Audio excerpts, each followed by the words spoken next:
नमस्कार. उत्पत्ती स्थिती लय हा विश्वाचा नियम आहे.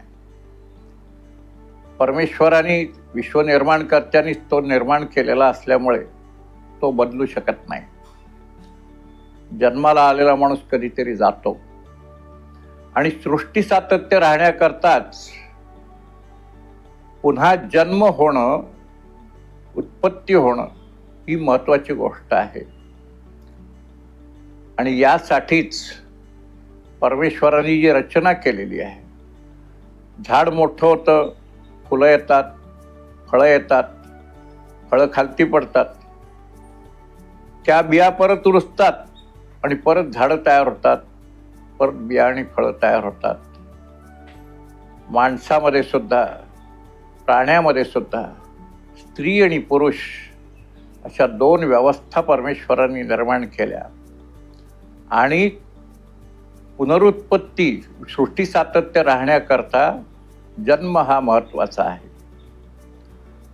पण हे होत असताना जेव्हा एखादा माणूस जातो तेव्हा आपल्या प्रेमामुळे, आपल्या आत्मीयतेमुळे आपल्याला दुःख होणं, वेदना होणं ही अत्यंत स्वाभाविक गोष्ट आहे. पण असा एक विचार मनामध्ये आणण्याची फार आवश्यकता आहे की व्यक्ती गेली म्हणजे ते शरीर गेलेलं आहे, तो आत्मा अमर आहे असं आपल्या पूर्वजांनी सांगितलेलं आहे. तो कुठे ना कुठेतरी आहे.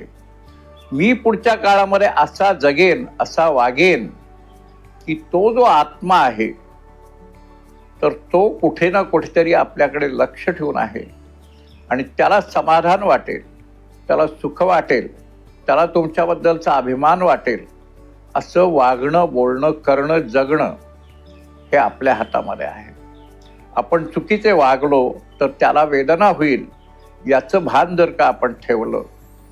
माझ्या अनेक चांगल्या भल्या बुऱ्या वेळाला माझ्या आईवडिलांची मला आठवण होते आणि मी सतत स्वतःला सांगत असतो की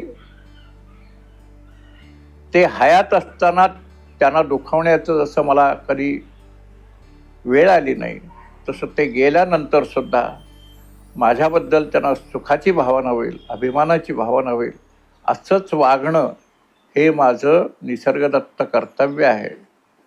आणखीन त्यांचं उतराई होण्याकरता मी असा वागेन की ज्याच्यामुळे त्यांच्या आत्म्याला शांतता मिळेल, सुख मिळेल, समाधान मिळेल, अभिमान वाटेल. आपल्याला ह्याच्यातलं काही घेता आलं, आपल्याला काही अंगी बाणवता आलं तर मला असं वाटतं तुम्ही सुखी राहाल, पण तुमचे असलेले नसलेले सगळे आप्त सुखी होतील. धन्यवाद.